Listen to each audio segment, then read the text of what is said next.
gentlemen, guys and gals, non-binary pals, and a technicolor rainbow in between. This is Modular Media Wrestling Podcast. I am your host, Chris Boingo Rider Gaston, and with me, as always, is my tag team partner, The Vacuuminator, joining you for the first podcast of the year, where we're going to talk about AEW, we're going to talk about WWE, we're going to talk about NWA, we're going to talk about New Japan. We're going to talk about everything. We're going to talk about a bunch of sweaty, muscly men fucking touching each other.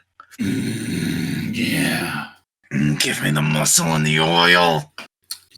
Oh, this is a reference to a conversation we had earlier. Regular cars.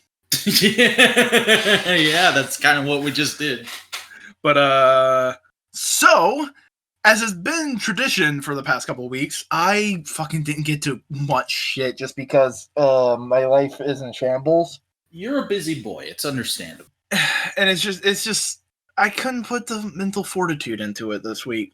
So what's going to happen is we're going to go through a couple things. I would like to talk about the thing I did watch last. And I'm just going to kind of pick Vac's brain as a person who did watch it and who kind of observed a lot of things tangentially through osmosis. So I am your vessel. Steer me in what direction you would like to go. So why don't we talk about one of the biggest wrestling events of the year, the Kingdom of Wrestles, which had a pretty couple of momentous occasions, one could say, through these 2 days. So, full disclaimer, I still wouldn't call myself a New Japan guy. I know things about New Japan. It's not a promotion I've ever followed.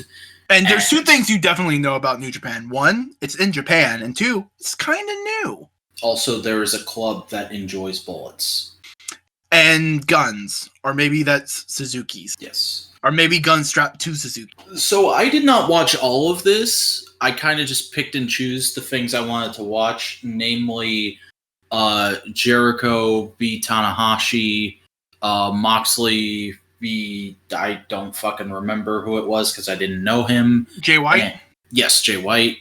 And Jushin Thunder Liger, all the retirement shit for Liger I watched. And I'll start off by saying, like, that was all fucking great. That is one of the most tasteful retirements for a wrestler I have ever seen. And there's a lot of promotions out there that could learn a thing or two from it. Like, I've seen his, the first 8-man tag with basically the old band getting them back together for one last go. Mm-hmm. And that was fucking nice because it's like, oh yeah, sweet. This is kind of cool. It's all of his old rivals and old friends. And, oh, this is nice. It's one last time for old time's sake. And it's beautiful. Yeah. And then I watched the next match with Zack Sabre Jr. and all the other people, and it was cool. I dig Zack Sabre Jr., but that's also just partially because he's a lefty. Liger's actual retirement match was kind of just a standard retirement match, but it was handled really well, and it felt entirely appropriate for him. And I'm so glad they were able to get the rights to the actual Jushin Thunder Liger theme song for the podcast. Mm-hmm. I don't know what the problems with rights would be for that, but like, as a person who's been slowly watching Jushin Thunder Liger, the original anime, it was just like, oh shit, this is dope. Yeah. And then like seeing all the interviews with him and the actual retirement ceremony, all that shit was beautiful. All that shit was like, yeah, this is how you fucking treat a legend. This is how you let somebody go out with their head held high. It is one of those beautiful moments that only comes every once in a while in wrestling. And even then, the match I did watch, he went on his back. He lost. Mm-hmm. I think he may have eaten the pin. Oh, he lost both those matches, but he lost them with honor. Yeah, honor. Moxley versus White was good. I liked it. I don't have much else to say. Jericho versus Tanahashi, though. Ooh, this fucking match and all the shit that's been surrounding it. I mean, they knew how to work a match, bro. Yeah. I personally didn't get worked by it. I was just kind of like, oh, this is obviously just them playing up the match. But, like, great fucking idea to play up the match, and I'm glad they let Jericho take that belt to Japan after he lost it on the fucking freeway. Yeah, it was a good, solid match. I enjoyed watching it. Tanahashi, man, I don't watch him much, but whenever I do watch him, I go, that's a good fucking wrestle boy. It's hard not to feel bad about our fellow Kamen Rider fan. Mm-hmm. But that's everything I gotta say about Wrestle Kingdom. I don't think it was. I don't think the whole bringing up the AEW title was like, oh, New Japan and AEW are working together. No, it felt very much like the first steps. No, it was Jericho and Tanahashi going, hey, wouldn't this be a good way to get people into the match? Let's check with our bosses first, but wouldn't this be great? But here's the thing, because they brought it up and they went like, this will sell, it makes both companies go like, yeah, it would sell. Mm. And it starts getting those gears turning, and like Tony Khan and the New Japan people going like, fuck, this actually fucking did some good shit. Like, I'll say, I do think eventually AEW and New Japan are going to partner up. However, I don't think it's anytime soon. If it's going to happen, it'll be either around the end of this year or sometime next year. Oh, I definitely think it's sometime next year. And I already know how you can fucking do it. All you have to do is do a little tiny invasion thing and just have the Bullet Club come in and beat the Elite to shit. Mm-hmm. That'd be fucking dope and awesome. And then just kind of, I wouldn't want AEW titles defended on New Japan stuff, or New Japan titles defended on AEW stuff. But sharing talent and acknowledging their records in other places, that would be cool. Yeah. And I would also say, do champion versus champion matches, but have it explicitly stated the titles are not on the line. This is just a showcase of these two. Yeah, exhibition matches. Our best versus your best. Mm-hmm. And you make it very like high, honorable, and you make sure it's all baby faces on one side and all baby faces on the other, and you make it just like a feel good, like the sport of wrestling kind of thing. Mm-hmm. That'd be fun. I didn't realize this was going to be a pun until it just hit my lips. But have a contest of champions. Oh, fuck off! you treat it like an all-star match in other sports. Yeah. That kind of thing. But Wrestle Kingdom's one of those things. It's like, yeah, I kind of know what a lot of the outcomes are, but I definitely want to go through and genuinely watch all of Wrestle Kingdom, especially because New Japan doesn't have like a regular ongoing TV thing. It's more like, hey, we have an event, you can watch it. And I think that'd be like an easy additional wrestling thing to watch after I get back on my good habits, because I've broken a lot of them. Yeah. But that's it for New Japan, so why don't we talk about some NWA? Oh my god, is power popping off, dude. You've really got to get back on it. Like, more than NXT, I would say you need to get on Power, because fucking the shit they're doing with Aaron Stevens and the Question Mark being buddies is really fun.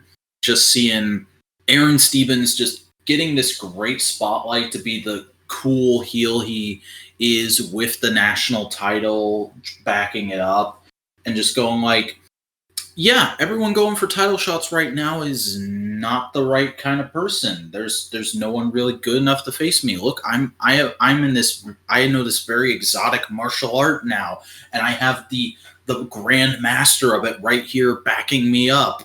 And he just hands the mic to the Question Mark, and the Question Mark goes, Karate. It's fun. I like it. See, here's the thing. You can be totally stereotypical about countries that don't exist. Yeah. That's the beautiful thing about countries that don't exist. Monrovia, man. Greatest nation in the world. Yeah, man. Love to visit one day. I hear their food scene is fucking to die for. And then you've got the main event storyline with Nick Aldis and his new faction. Oh, I thought you were talking about the next thing after that. Okay. Weird. I don't know what you meant by that, but okay.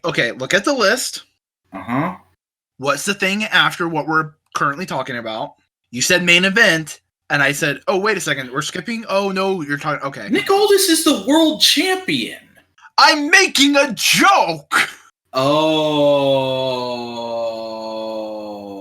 it's late. My perceptiveness is at low levels. Oh, God. But anyways, Nick Aldis is doing this flippin' thing where he's got a faction, and I was very critical of it at first, but I think they're doing a really good job of making it work and making it not just be the Inner Circle, which is what I thought it was going to be at the start. I was like, oh god, they're just doing that because that angle was popular. I mean, Inner Circle's just kind of like an old school, like, heel surrounding himself with other talent. Mm-hmm.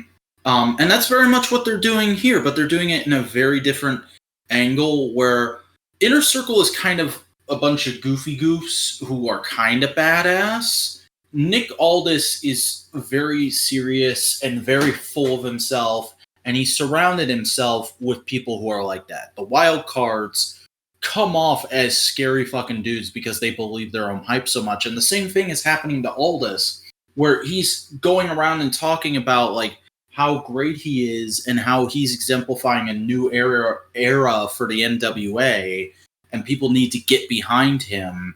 And all these old people hanging around need to get out. Tim Storm, you may have started when you're old, but hey, guess what? That's your fault. You need to get out. You're too old for this now. Fucking Rock and Roll Express, get out of here, you losers. Ken Anderson, get out of here, you loser. And fucking I think it's Ricky Morton. I had to think about it because I always get tag team names mixed up. But I think Ricky Morton comes out and he's like, listen here, you little shit. I've been wrestling in this promotion since before you were born. And I've been champion before, and you're being a huge disgrace to that belt right now. And Aldis is like, oh, you want to go? You want to have a match? How about we do a 6-man tag to determine whether or not you get a title shot? And he's like, okay, let's wrestle right now. And Aldis is like, I think you misunderstand. This is going to be next week. And also, it's not me and you leading these teams. I think, obviously, you're going to choose your tag team partner from the Rock and Roll Express to lead it, but you're going to have to find 2 other guys from the back. And I'm going to have the wild cards make up the bulk of the team. But as far as the third man, who's the third man, brother? Well, it's Big Papa Pump. The bad booty daddy himself, Scott Steiner, is back in the NWA. And now we have a main event seat. Mm-hmm. Fucking and like they wove this through the whole episode. This wasn't just one segment. This was Aldis and Storm and Morton having promos and little segments and angles all throughout this one episode, and it made it all feel so solid and work. Like, I genuinely think it's the best I've seen a main event storyline in one episode of a wrestling show be done, probably in my entire wrestling watching experience. Now, take that with a grain of salt because I've only been a wrestling fan for 3 years now, but I've watched a lot of shit in that 3 years. It's really good, and I'm excited to see what they do with Scott Steiner because they play it up like, yeah, strictly business. We're a business, but we're hiring an independent contractor for this match. So Steiner's not a member of Strictly Business now. He's just helping them out for this one thing. And then I'm guessing either he's going to go back to the Indies or he's going to be on Power for a little bit doing something else. And I'm hoping he'll be on Power for a little bit doing something else because I really want to know what else they could have for him to do. Well, he could always teach us math. Mm-hmm. But that sounds interesting, and I'm definitely fucking getting back on that. I just need to fucking fix all my habits and become a better person and drink more water. Yep. I just need to completely change who I am as a person. It's not that hard. Yeah, nah, it's not that hard. You know what is hard? Trying to find something to enjoy in WWE. So why don't you tell me what's been going on there? Oh, I like how you frame it that way, because this week is probably the most I've enjoyed WWE content in a long time. Okay. Because we've talked about repeatedly on this show how NXT does not feel the same. It has not felt the same since it went on the USA Network because they've just been putting on takeover cards every week. We got a regular episode of NXT this week, and it was fucking good. That's good. And there's been some really cool angles going on the main roster. For example, Miz lost his chance at a title shot with Bray Wyatt. So now he's snapped and he's pissed off and he doesn't know what to do.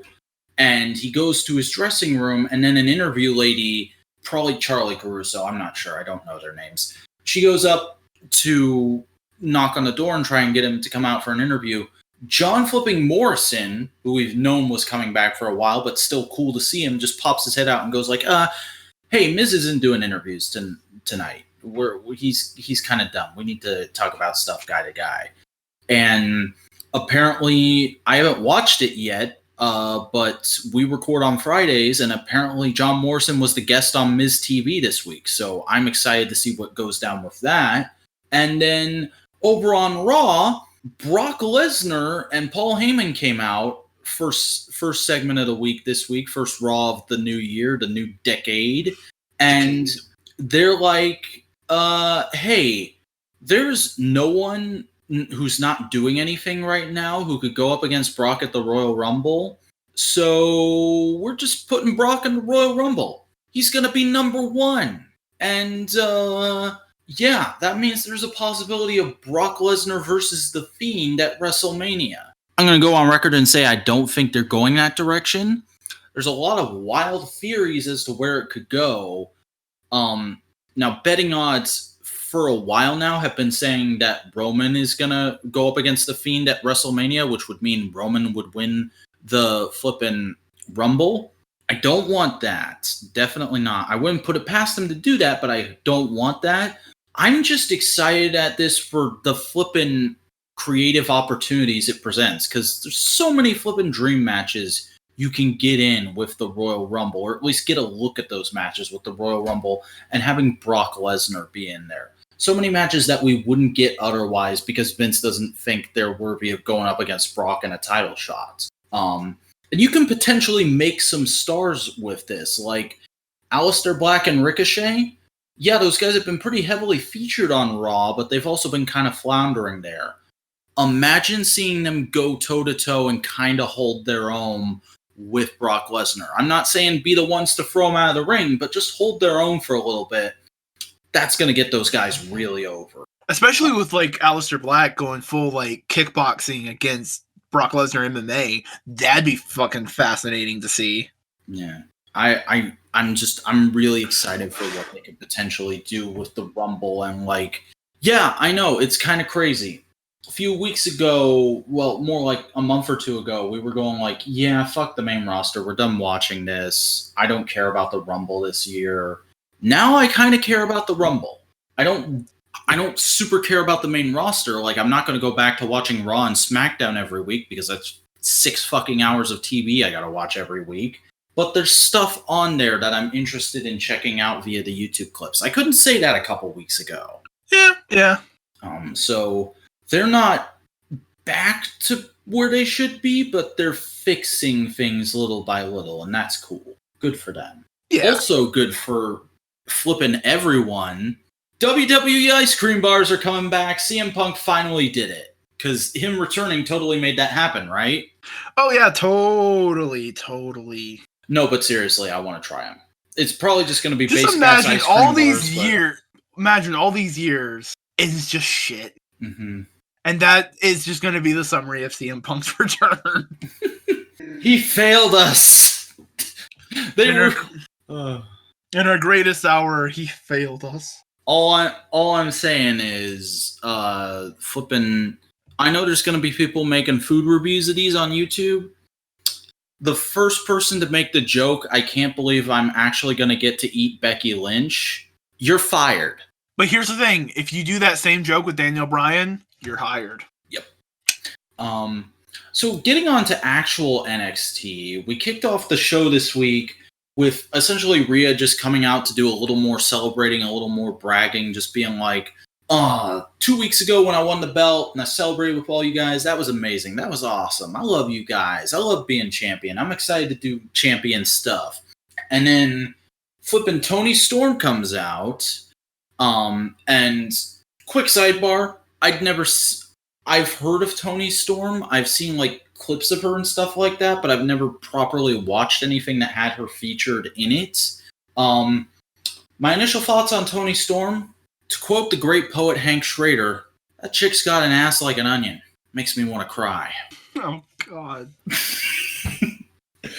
And I thought you couldn't get more horny on Maine. Oh, I can always get more horny on Maine. I am the Jerry Lawler to your JR. Oh God, no. Mm-hmm. They're called puppies, JR. Puppies.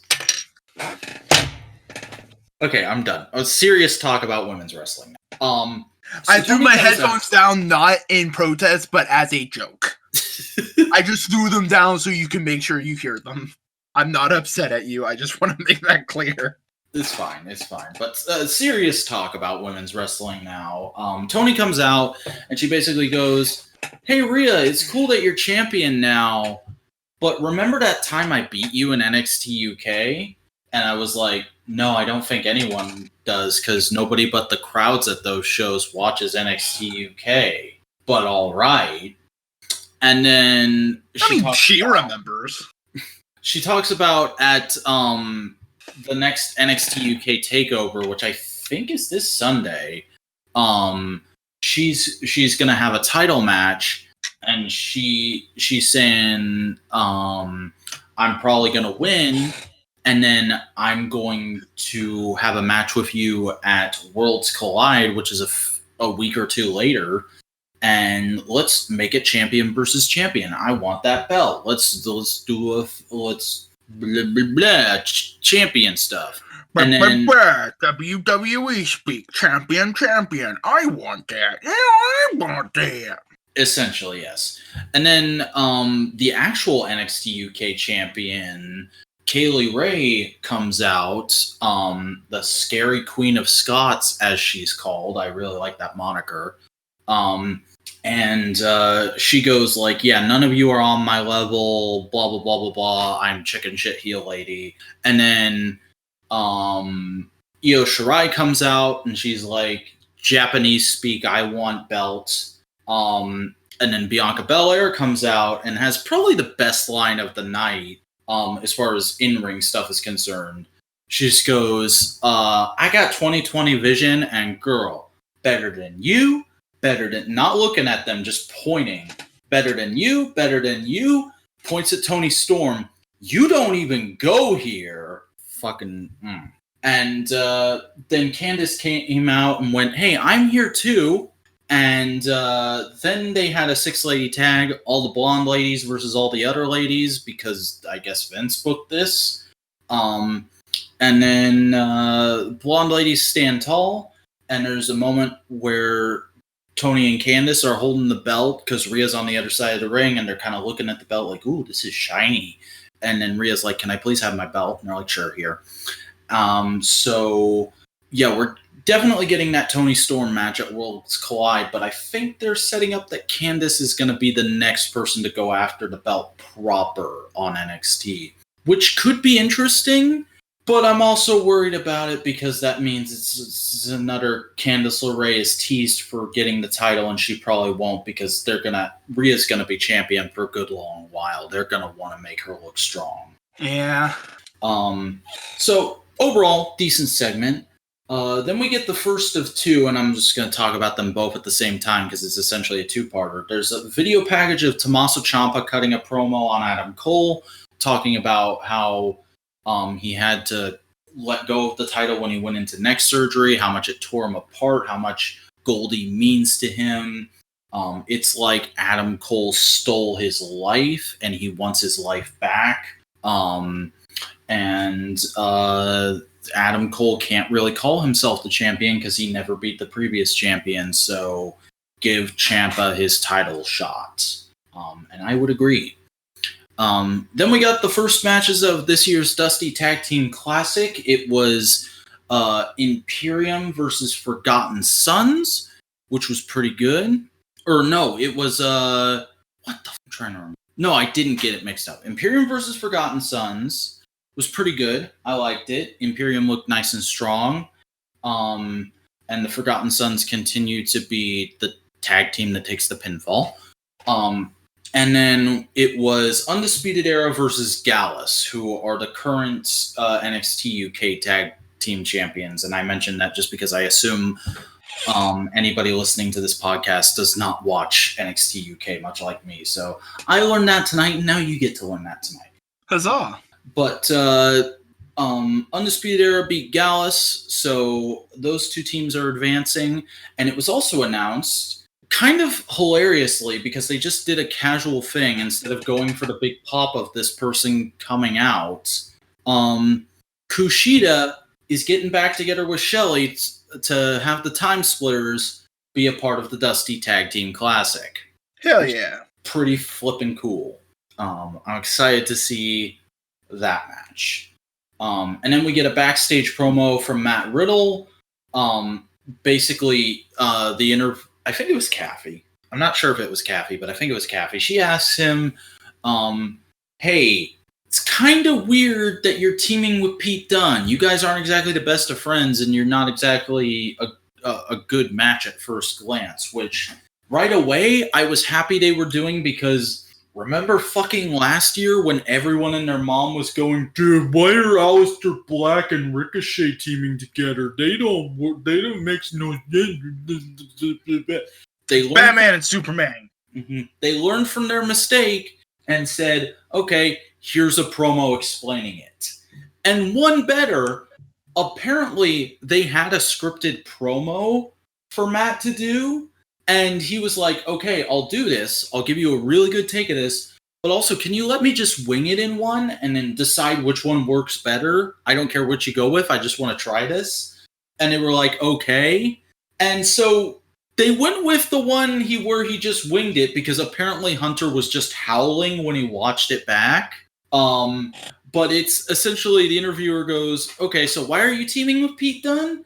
And he goes, well, I was backstage one day and I saw Pete Dunne and I went, bro, you're a bruiserweight, I'm a bro. And Dusty Tag Team Classic, what do you say? And he gives me the Pete Dunne special, which is a shrug. And he does the shrug. So I gave him the Matt Riddle special, which is a shrug with a thumbs up. And he does that. And then he gave me the Broserweight special. And that's how the Broserweights were born. And it's just fucking hilarious and perfect.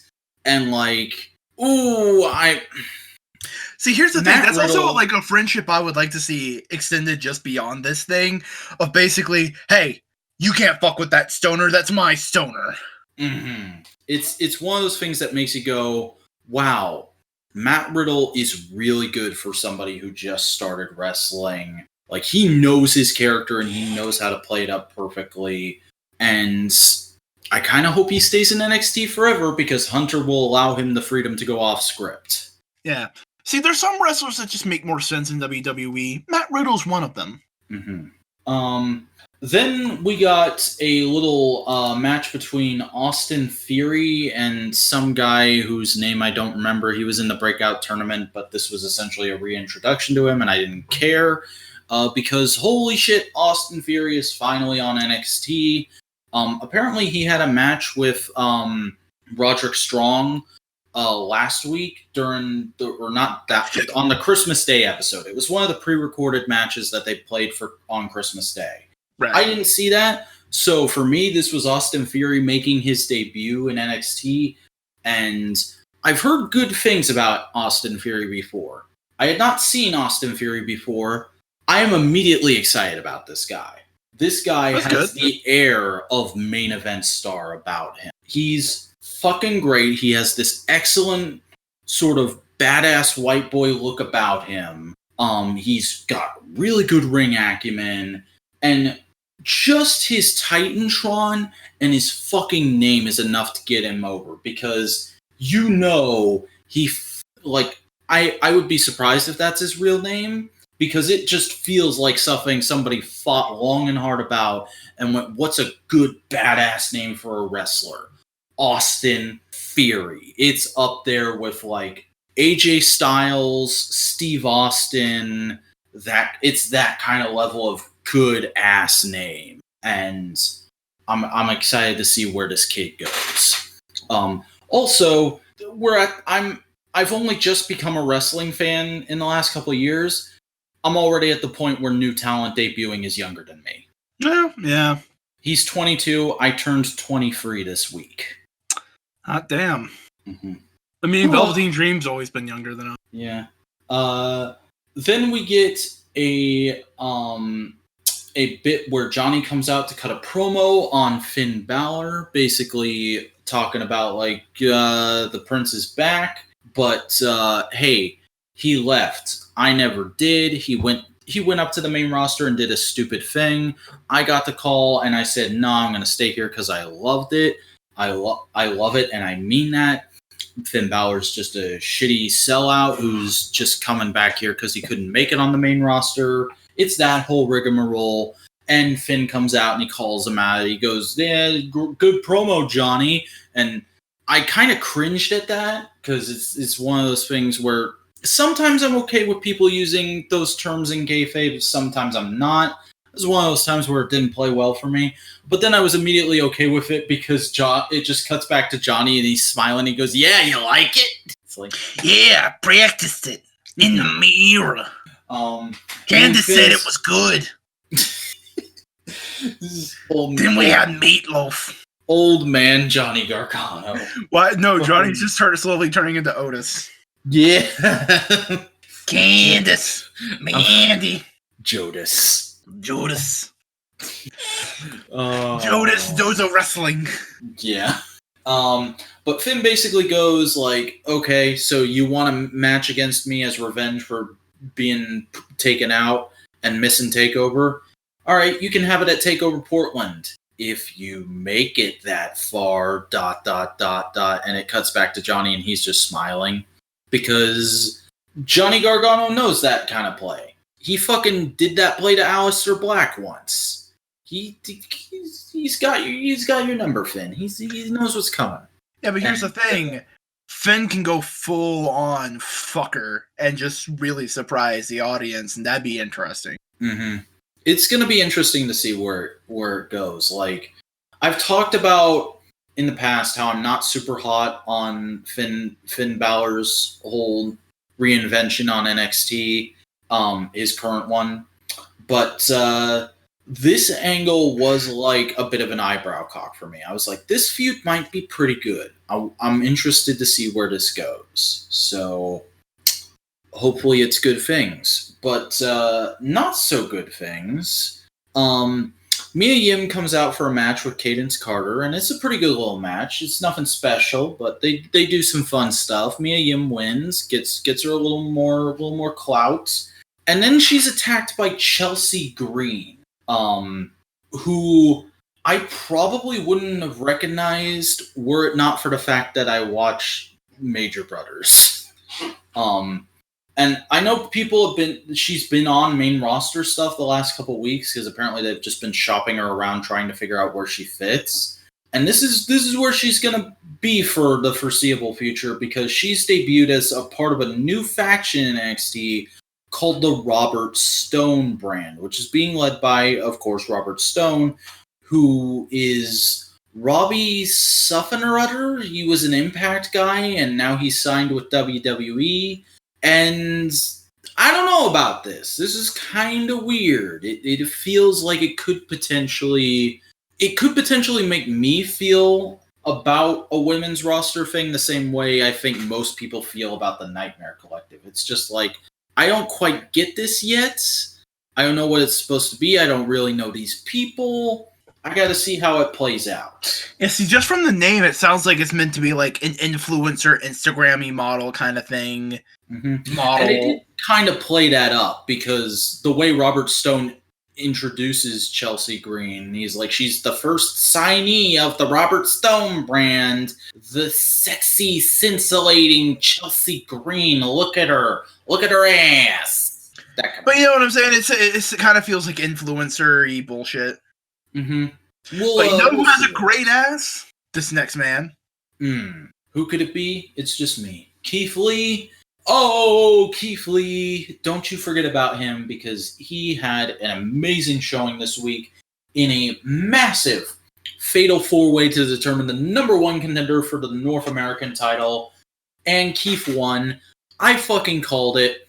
All of you were like, oh, Keith's going to be put in the main event scene. Keith's going to get called up because of all the shit he did surrounding Survivor Series. Keith this, Keith that. I said, I don't see him going to the main event just yet, but I definitely think he would make a great North American champion.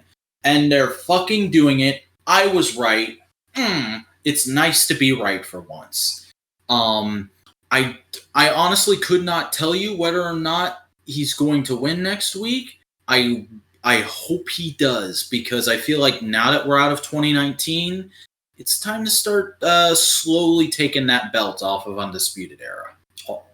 Like we fulfilled the prophecy. We did what Hunter wanted. Now let's get those belts moving again. Yeah. And I think the North American title would look very good on Keith Lee's shoulder. Oh, hell yeah. So and that was NXT. That was NXT. Really, I'm the host. I'm the one who edits. Yes, sir. Bitch. What the fuck was that? I don't know. God damn. Fucking weirdo. But, like we said when we were talking about New Japan, the Forbidden Door did not open. But for even a moment, there was a crack in the door, and light fluttered through. Soon. Ish. Probably. Sometime. One day. Who knows? Hopefully.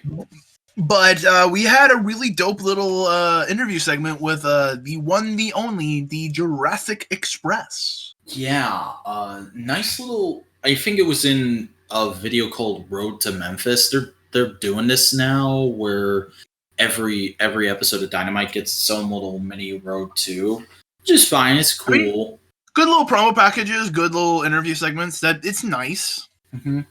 And it may just be for more like direct event Dynamites, like Bash at the Beach, this last Memphis one, Jericho Cruise, that kind of thing. Yeah, and it was it's cool that you're doing it. However, I do kind of wish the Jurassic Express thing was just its own video, because this was such good shit.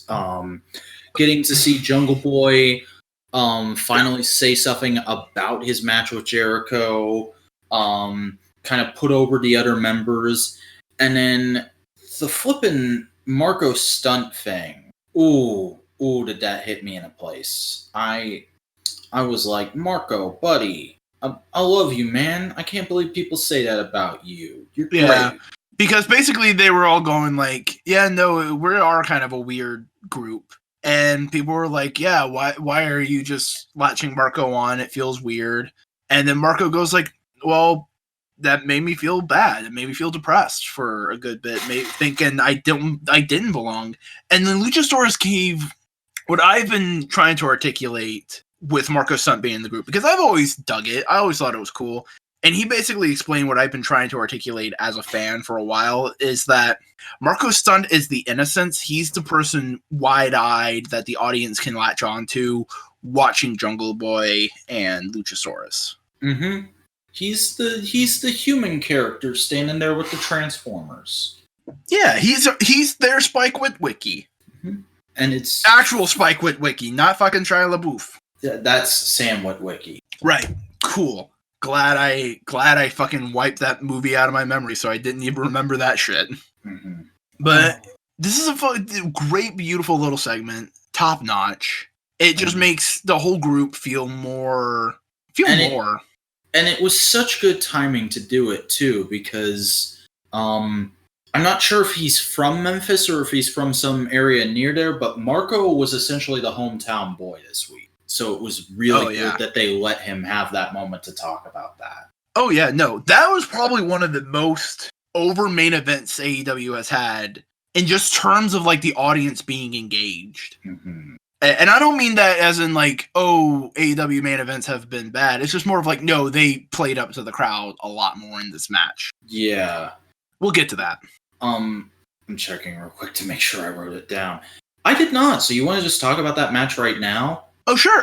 Basically, it was Jurassic Express versus the Best Friends. I just love the way he says that. Mm-hmm. It's just so like, best friends. Fucking, I don't understand why WWE ever let him go. He's such a good ring announcer. Because he was taking too long to say John Cena's name. But that's so good. You stretch it out. You make it sound cool and badass. Gian. Cena. Moxley. But it was them versus the Best Friends, and for first good bit, it was the Best Friends, Chuck T and Trent, going to town on Jungle Boy and Marco Stunt. Then we got a Luchasaurus hot tag, and then we got one of the hottest tags of the night. Flippin', you can tell either this was a bunch of people who know Marco from the local indie scene, or these people all watched the YouTube video. Either way, they were all with Marco. They were all excited to see him get a moment. And flippin', I never thought I would see cheers on that level for someone flossing. Oh yeah, here's the biggest thing about the whole Marco Stunt thing, is Marco Stunt never did anything that didn't make sense. None of his punches worked, none of his kicks worked, it was all ineffectual, they just shrugged it off. But once he got them in a thing and he could just swing himself around and use himself as a pendulum, then they fell. That was beautiful, it was perfect, it made total sense. And then we had some of the most brutal kicks I have seen on AEW in quite some time. I did the selling it as if it's a real thing with my dad, who has seeing issues and can't quite tell what's going on.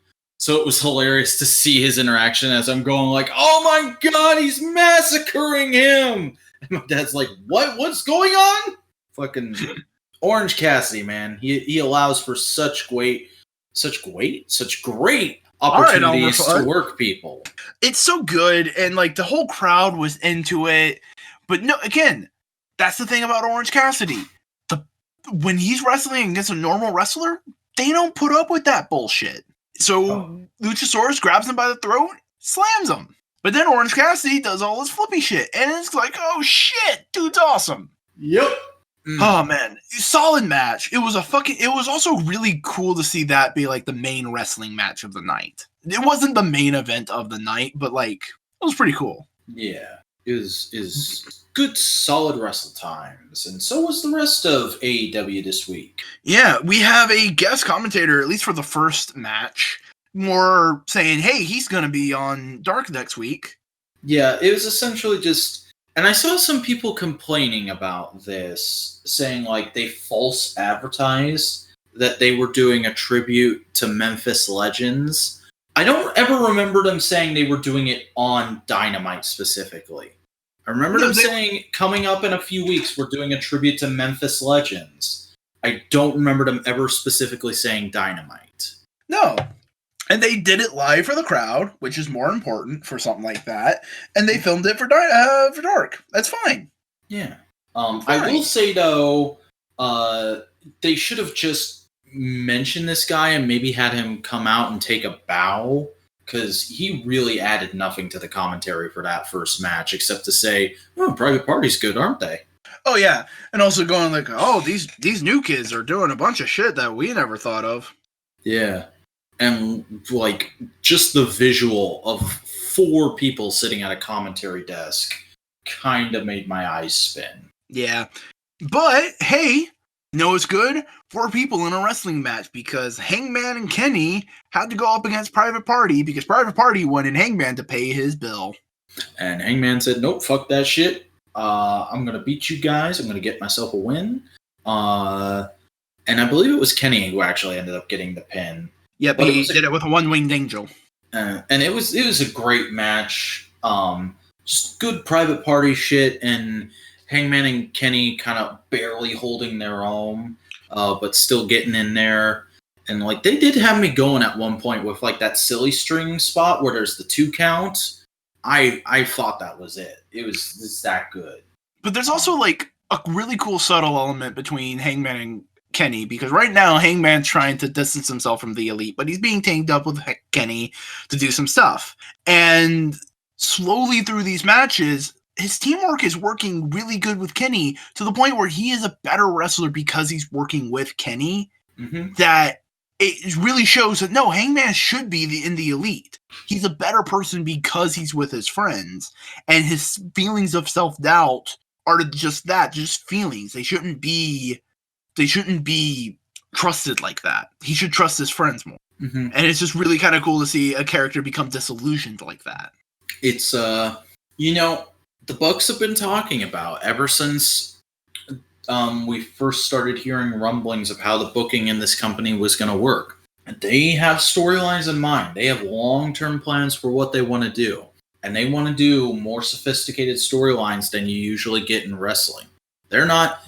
To throw over to the episode of Analytical Fanboys we recorded tonight, which you guys won't hear for a few weeks, they're not going for traditional pro wrestling character development. They want slow builds, and they want everything to have a logical beginning, middle, and end.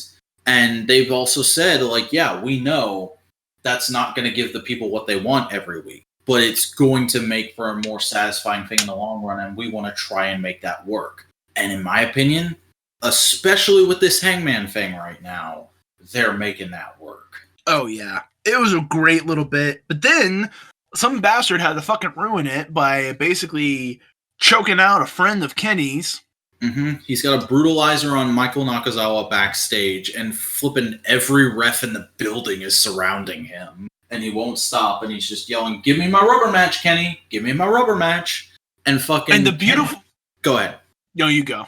Kenny and Hangman look at each other, and Hangman just goes, "That's your friend, go get him."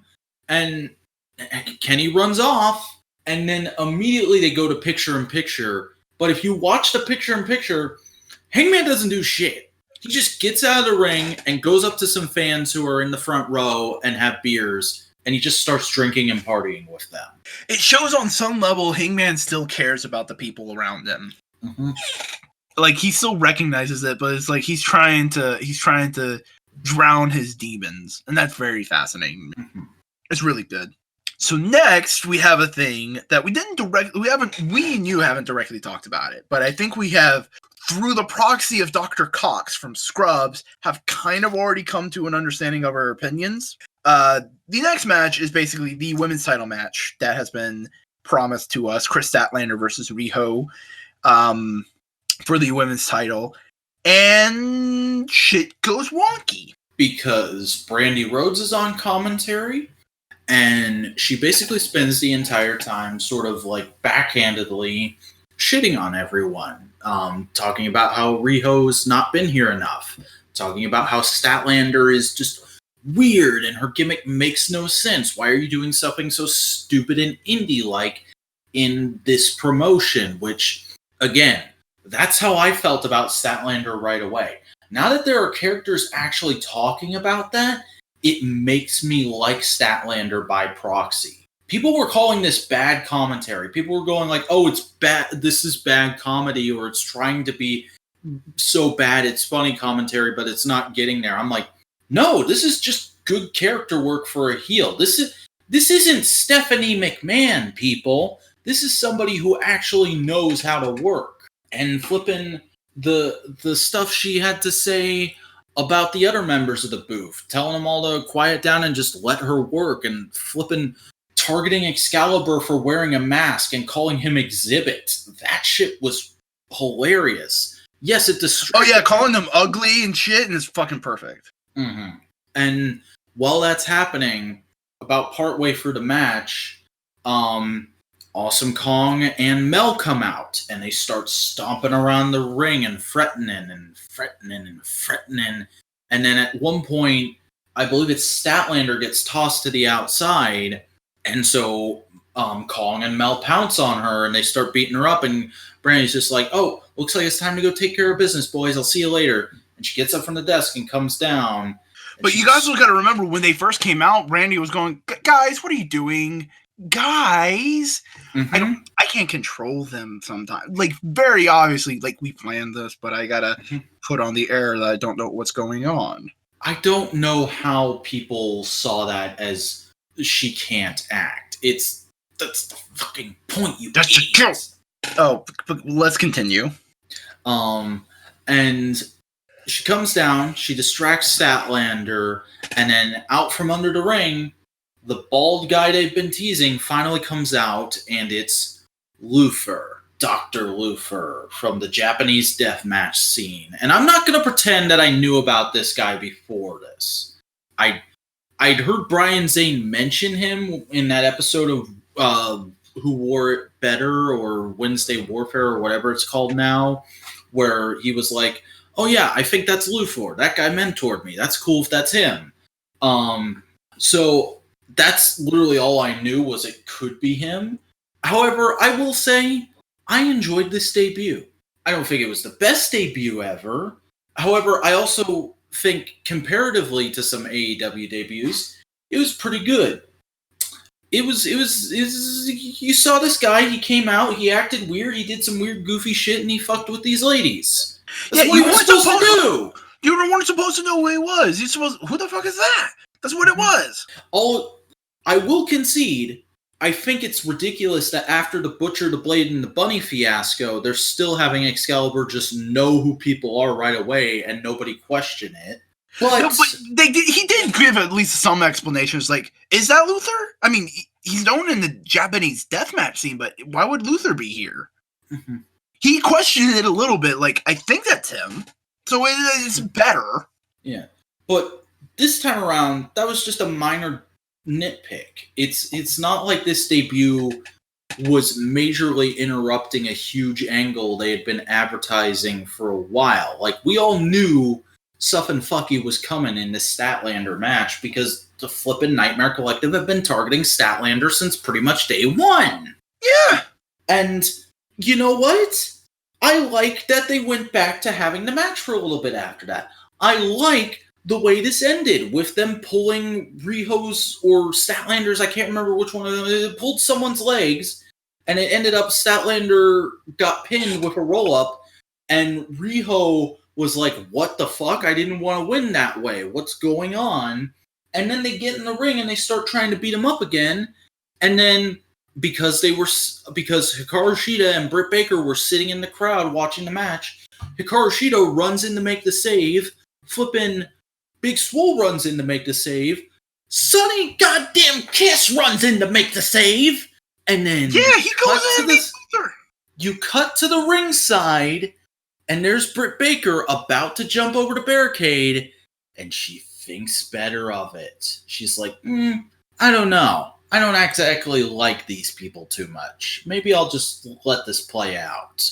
And it's like, ooh, Britt Baker heel turn tease? Yes, please and thank you. Like, here's the thing. I genuinely enjoyed the segment. It was a good match. It was fun angle. And then you go on the internet, and everybody's going like, oh, Nightmare Collective's dumb. I don't get it. It's like, motherfuckers. Why are they doing another mysterious faction? It's nothing but people. All their villains are people dressing in black and being mysterious. This is a Dark Order for the women's roster. It doesn't make sense. They're Cobra. That's what they are. They're Cobra. They are a Black Ops fucking not missionary. Terrorist mercenaries, but they have a weird spooky aura that's kind of off-putting. That's who they are. Mm-hmm. How hard is that? Thank you. How hard is that? Oh my god. I can't believe you and I are the only people defending this. And I can't believe I have to use the term defending this instead of just stating the fucking obvious, which is that it's solid booking. I'm not going to say it's great booking. It's not the best thing they could possibly be doing with the women's roster, but it's good. It works. It's perfectly fine. Like, there's so many dumb complaints that AEW has been gathering. Like, there's too many GIMP masks. Just one GIMP mask, and it's on Blade. No, Dark Order takes it off as soon as he gets in the ring. It's supposed to be a psychological thing, and they go like, no, the Dark Order's wearing GIMP masks. They're fucking evil lucha masks. Have you never seen a fucking lucha mask? I don't, like, on a level I do, but I don't get how so many people could let themselves build AEW in their heads so much that they are this let down by things. Because that's been a conversation that's been going on this week of people talking about, like, oh, AEW is so different from what I thought it was going to be when they were just doing pay-per-views. TV has been so different from what I thought we were being led to believe. And I'm like, did you think this promotion was going to be the second coming of Christ? Because I didn't. I thought it was going to be a good, solid new wrestling promotion that wouldn't require me knowing a bunch of fucking backstory. And that's what it's been. Yeah. And I see some people going like, I thought it was going to be sports focused. It is. There's stats. But it's not New Japan in the U.S. I thought it was going to be New Japan in the U.S. Well, give a year or two and you're going to get New Japan in the U.S. Fuck off. Let it be its own thing. Like, you don't have to walk through the gate. Yeah. I have really come to discover in the last week that wrestling fans have just been so fucking abused and whipped by WWE for years that the moment something remotely better comes along, they buy into it so much that they work themselves into a shoot. And that's pretty sad in my opinion. Like, here's the thing. You were even kind of down on Dark Order when it first kind of started being around. Not necessarily I wasn't down on it. I was just You were down compared to me, because I was enjoying them. Yeah, I was just like, I don't know how to feel about it. But everybody else was going, the Dark Order shit. Dark Order shit. And then they started actually exploring the Dark Order, which I always think was always the intention. It was always going to be like this. Don't fucking kid yourself and think, literally changed it because it was getting bad reactions. Fuck off. Fuck off. I mean, I refer to it as a repackaging only because that's that's how people understand it. To me, that's always been their fucking modus operandi. That's always where Dark Order was going to end up. And everybody going like, oh, now the Dark Order's good. Fuck you. Dark Order's always been good. Oh, Nightmare Collective shit. I don't get it. It's fucking maybe watch other shit. And understand that things can be weird and different and not necessarily dark. Because here's the thing. Dark Order is a cult. That's what they're positioned as. They're a cult. They want power. And they're going to use it in a cult fashion. Yeah, sure.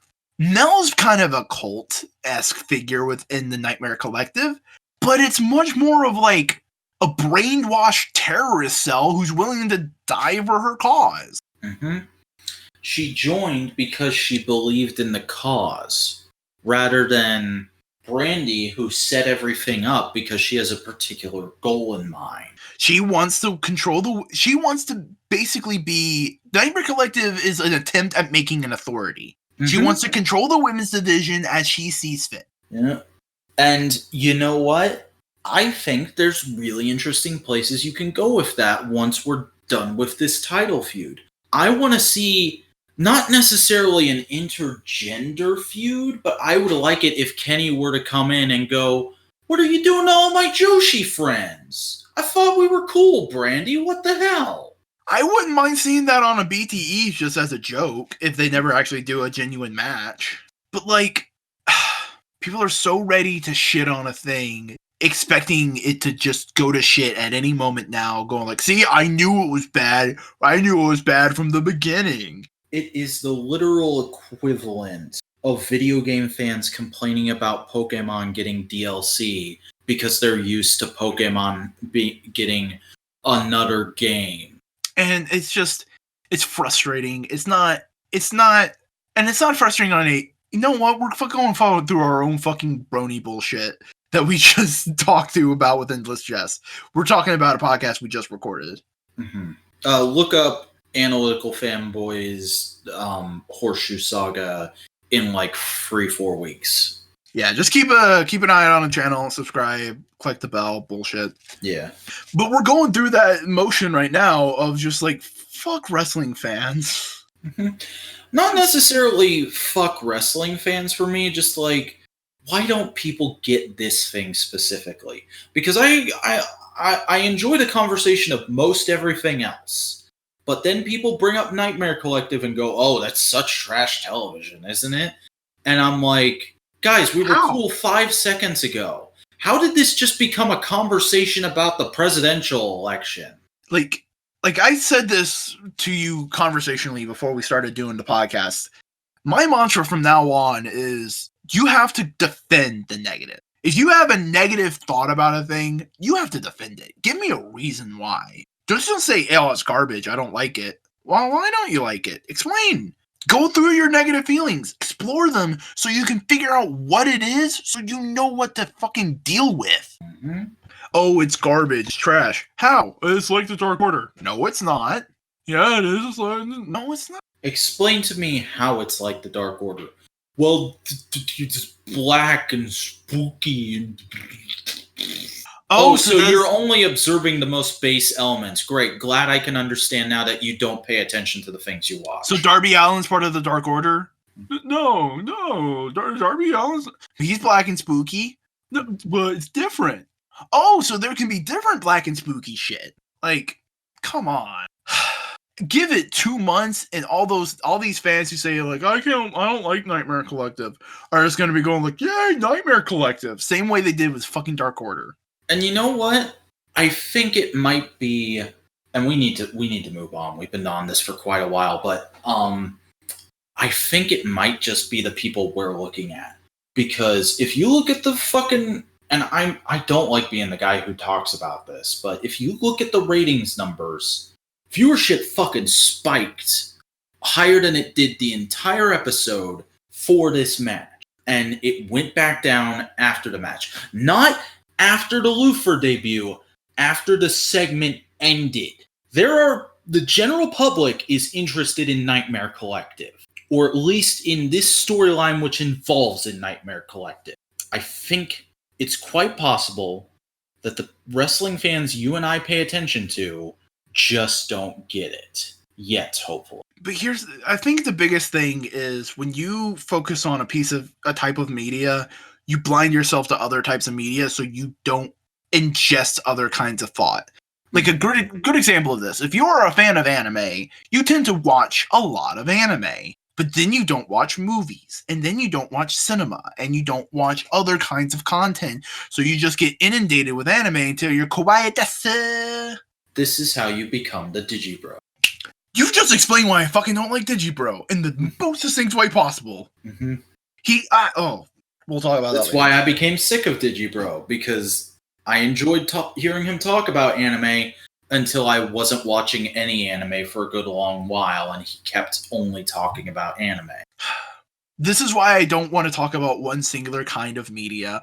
Why I'll have tokusatsu, YouTube videos, anime, and wrestling all wrapped up into one kind of thing. Again, it's why I chose toys. Yes, toys are a very specific thing, but it's also a whole bunch of kinds of very different specific things. There's lots of little niches and corners you can get into. Also, you're not trying to analyze a literary theme and metaphor and concepts that are consistent within a genre. You're talking about a piece of plastic. Yeah. I will, flat out, I want to review Kamen Rider and Super Sentai roleplay stuff, but I'm not going to review every item that gets released. I'm not going to be one of those people that just makes a video going, here's the thing, it looks like all the other things, here's the sounds it makes, here's it in the belt, okay, bye. I'm not ever going to do a video like that. I'll just do videos for the big tentpole toys. Yeah. And maybe I'll throw a few extra ones that were released to add on to it in there. Like, if I ever do a 0-1 driver review, I'll probably just go ahead and throw Freezing Bear in there because I have it and because I'd never do a video for Freezing Bear on its own. Remember, people, have a diverse palette of content. Mm-hmm. Play video games. Watch movies. Listen to music. And not just one genre of music. Multiple. But most importantly, join the Dark Order. Join the Dark Order. As the Dark Order tries to recruit a new member, a person who just recently lost, Christopher Daniels. Yeah, so we got a match between, I believe it was Sammy Guevara and Christopher Daniels. And this was a pretty good little match. I liked seeing these guys work together. You know, you don't often get Daniels in singles action. You don't often get Daniels doing much of anything these days because of how much he has to do backstage for AEW. So and he's also a veteran, so it's kind of like, oh yeah, no, cool. Let's hold him back a little bit. And let's put over this, and when he comes out, it's like, let's put over this younger person, as he's doing here with Sammy Guevara, and then further advancing the storyline, because this is just how AEW rolls, buddy. We keep that storyline rolling. Pentagon Jr. comes out, and he's like, hey, bro, can you do the move tonight, bro? and Daniels freezes up, and he loses, and then Pentagon laughs, he runs away, and out comes the Dark Order, and they're like, hey, buddy, you've been botching, you've been losing, what's going on? They don't believe in you no more. We can help. Come be our fallen angel. Mm-hmm. Calling back to that old gimmick. And it's fucking great that they did this so soon, because it immediately dispels one of the main theories of who's that other creeper. Yeah. And because that other creeper was out there with them. Yeah. Who know, like, they are playing into the mystery, and that's fascinating. Because oftentimes mystery storylines in wrestling don't end well. Aw, son of a bitch. It's me, Austin. It was me all along. Or, who is Vince McMahon's illegitimate son? I still say that was a fun storyline. It wasn't booked well, but it was fun. But I'm just saying, like, mysteries haven't been the biggest thing in wrestling. Mm-hmm. Even then, like, who was the third man in NWO? It's like, I mean, who do you fucking think? It wasn't a big, like, it was probably a big mystery at the time, but, like, it was, from everything I see looking back, it wasn't, like, a big mystery, you know? Yeah. Pretty easy to figure out. Sorry, I'm yawning. We record this late at night. Yeah, it's 2:30 in the morning. But also, I appreciate Pentagon Jr.'s English. It seems to be improving. Yeah, it's really... I like how he still has the accent in there, but it's not causing you to misunderstand anything. It's just, like, gives it that extra little punch of, like, yeah, this guy is from Mexico, and he's a huge superstar there. But he can speak as much English as he needs to. Not because Vince McMahon told him to, just because he wants to. Yeah. Hey, no. His brother can speak all the English for him. He just needs to scream shit in Spanish. Yeah. But speaking of Lucha Bros, we had a little bit of brothers versus brothers with the Brotherhood, which is the official tag team for Dustin Rhodes and Cody, versus the Lucha Brothers. So this week's Dynamite aired on my birthday, and getting to see a Cody Dustin tag match with these fucking partners, I got some good shit for my birthday, but this was the best present. And I said as much to Cody on Instagram or on Twitter, and I got a like. Oh, that's nice. Senpai noticed me. I'm happy. And this match was good. I'm happy. It was a fantastic match. Just full of, like, really fucking good tag team action. Just a lot of working together. But it's very distinct different styles, because Cody and Dustin definitely are very much more the American style, trying to keep up with Lucha Bros, who are, of course, Lucha Libre. Mm-hmm. And it's just a fascinating little dynamic they all had, which was great. Especially compared to the fact that Lucha Brothers have been going up against other similarly flippy shitty dudes, like the Bucks of Young. Yeah. And flippin' Dustin finally got a pin in AEW. Oh, yeah. It's just great. It's just grand all around. But then Tony Schiavone comes down and asks, hey, Cody, are you going to take MJF on his offer? And then you have the coach going like, hey. Flippin' Arn just grabs the mic and he's like, actually, we need to discuss this further and make sure that my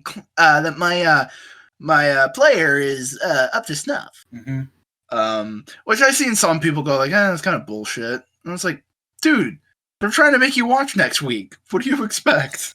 Yeah, and like people got that way over the Moxley thing being stretched out last week, and I'm like, guys, this is how booking works. You gotta make these storylines last. Cody's doing like earlier I talked about how the Bucks are trying to book very sophisticated long form things. Cody's doing that as well, but he's also doing a very classic style in his stories. And so that requires very classic methods of elongation. Oh, yeah.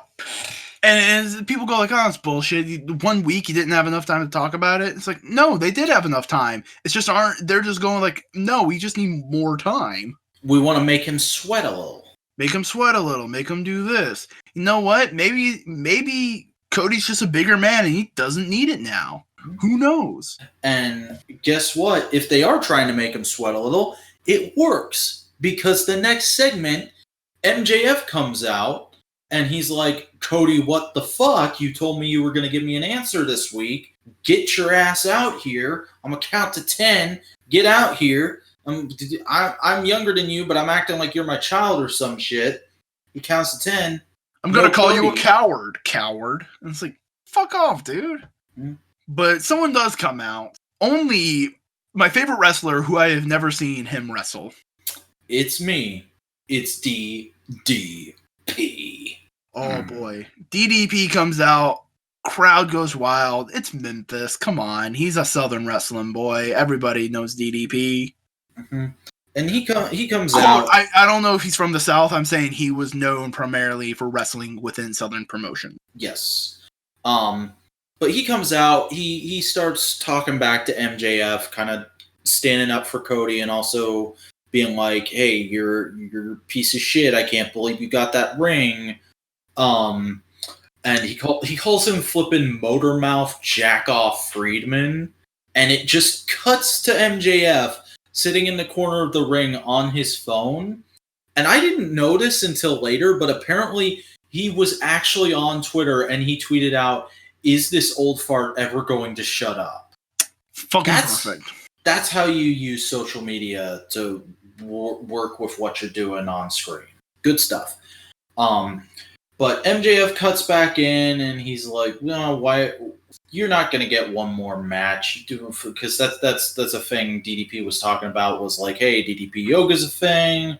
I have a social media presence and people won't stop asking me because I keep showing up here. People won't stop asking me, am I coming back for one last match? And MJF cuts him off. He's like, really, old timer? You're way past your prime. And even in your prime, you weren't even fit to hold my jock. And you know what? If you even step to me, I'm going to end you. And when I end you, I'm going to take one of your diamond daughters and I'm going to bend her over and I'm going to go all night long. And the best part was, though, he basically said, I'm going to we're going to do your catchphrase. Bang. Mm-hmm. And that's when DDP was like, fuck off, kid.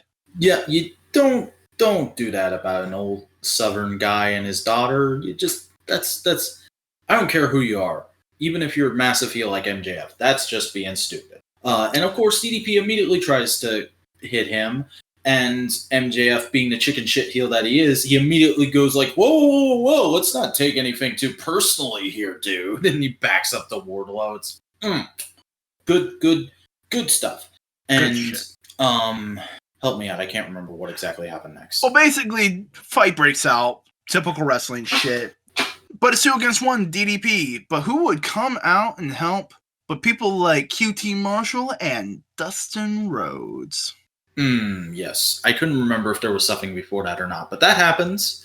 And then later in the show, we get an announcement. DDP is indeed doing one more match, or possibly a short series of one more matches. Because next week, for Bash at the Beach, he's coming back for a 6-man tag with QT Marshall and Dustin against MJF and the Butcher and the Blade. Oh, man. It's going to be good. And I love how it's at Bash of the Beach, just quintessential, like, WCW name. Mm-hmm. Because remember, he was at the last Bash at the Beach. Oh, yeah. Well, he's also going to be at the first AEW Bash at the Beach, which is going to be great. It's like poetry, they rhyme. Everybody gives shit for George for that line. It makes sense. It's good thematic building. Mm-hmm. But that's off topic. He just wasn't using it the way he thought he was using it. Yeah. But also, I really love Bash at the Beach aesthetic. It's just full on Miami Vice. It's Outrun. So beautiful. I wonder if anybody has posted the graphics to there yet. See what they think. I might check because I unfollowed that subreddit a little while ago. I might go and check there tomorrow, and if they're not, I'll post them. But Then we had the Luchasaurus, Jungle Express, and Best Friends match. But then we had our, I don't want to say main event, our main angle. Our main angle, our go home angle for next week, where Jon Moxley basically is going to come in and give his answer for Jericho on whether he's going to join the Inner Circle or not. And they go over some things of like, hey, we were both in Wrestle Kingdom and we both won. Again, putting that little crack in the door, making us go like, oh man, that'd be really cool one day. Mm-hmm. But they go over some of what the things were, and they talked about what he'd win. And then Jon Moxley, how Moxley sort of sees Jericho as a peer and has a modicum of respect for him. And then Moxley basically goes, you know what? I wanted to come here and run roughshod on everybody. I wanted to wreck everyone's day. And then you tried to buy me, but I can't be bought. I don't want a car. I just want to dominate. And what better way to do that than with a stable as powerful as the Inner Circle? He undoes his jacket. He's joining the Inner Circle. And oh boy, everybody's going like, everybody's disheartened. It's like, what? This was the segment my dad was most invested in. And me and him were talking about it all night.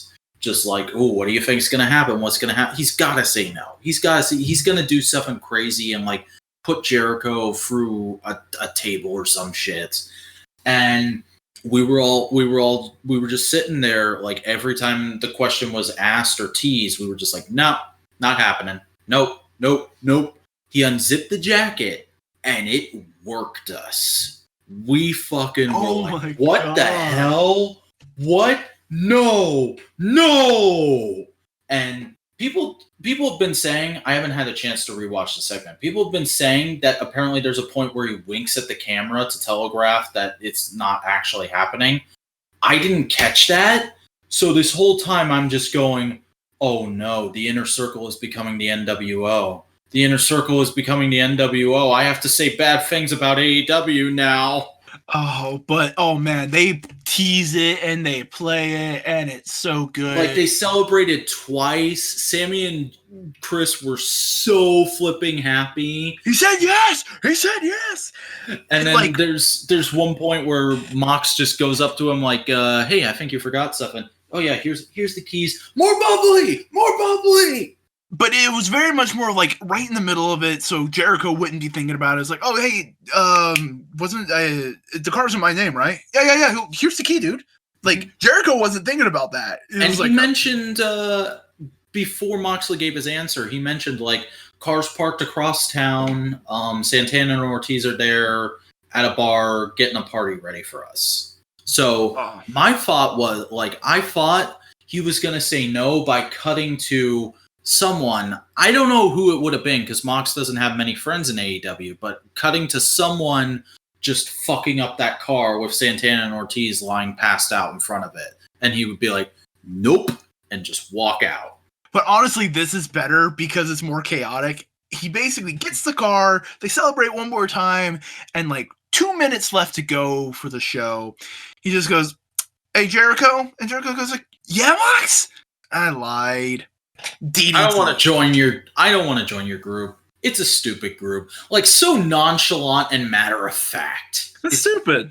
And, like, you can see the heartbreak in Jericho's, like, and then DDT, just all over the place. Bottle to the head. He grabs another bottle. It breaks in his hands before he can throw it at Hager. Gotta love sugar glass. Oh, man. And then he just he just pulls the key out of his pocket, takes to the camera and goes, shakes it once or twice to make sure we knew he only did that to get the car because fuck it, it's a car. It's in his name already. Why wouldn't he fucking take it? Yeah, and he goes and he celebrates with the crowd. And once again, the Inner Circle, an angle involving them, leaves us with one of the best visuals I've seen from wrestling in a while, which is just Jake Hager cradling a passed-out Chris Jericho and just looking completely distraught. That's wonderful. Hager is secretly one of the best parts of the Inner Circle, just because when he does something crazy like that, it really sticks out. It's so good. Like, that image is up there with Chris holding up the ticket and crying. Like, people, like I've seen some people go like, "Oh, all the stables in AEW are spoopy." You got the Elite, you got the Inner Circle, and they're just cartoon Disney villain. Mm-hmm. They aren't that bad. Yeah, and it's a bunch of goofy kids, and who are just trying to party and have a good time, but they're a bunch of dickheads, so they don't know any better than to be shitheads to people. And this old guy who's trying to relive his glory days by hanging out with them. Yeah, it's just so good. I love it, and I can't wait for next week where Jericho gets on the mic and goes, "Mox, give me that car! You don't deserve that car!" And then it's gonna cut to Mox via satellite fucking up the car somehow. Either that, or I just hope Mox just comes in and goes like, "No, dude, it's in my name. What the hell? It's my car. You gave it to me. No, you didn't make me sign a contract. There was no contract. You just gave me the keys. You're an idiot." That would be great. But also, I think they're going for the Stone Cold thing of like blowing up or whatever, putting cement in Vince's Lumo, dropping cinder blocks on the DX Express. I think they're going for that sort of thing. Yeah, there's a ton of ways they can go, and it's hilarious, and it's just good. It's just good. This was a good episode of Dynamite. It wasn't a great episode, but it was a good, solid episode all around. Yeah, and you know what? It's fine that we have some good episodes. I'd rather have like 5 good episodes than 1 great and 4 bad. Mm-hmm. You know? But that was wrestling for this week, for as much wrestling as I was able to watch. So why don't you tell the audience where they can fucking find you other than Parts Unknown? Hello, everyone. I am the Vacuuminator. As we've mentioned earlier in this podcast a couple times, I'm a guy who reviews toys on the YouTubes. I do all kinds of stuff. I do Transformers. I do Hasbro 6-inch scale figures. I do role-play items. I do everything I plan to touch on. Just we'll get there. We'll get there. But you can check out my channel by going to youtube.com/thevacuuminator. That's VACUUMINATOR. I'm also on the social medias. You can interact with me on Twitter and Instagram @thevacuuminator. You good? That's it? Yep. All right. Yo, I'm Chris Boingo Gaston. I do video editorial kind of bullshit. I just talk about things that I want to do, that I want to talk about. No particular looking for truth. Best way to put it.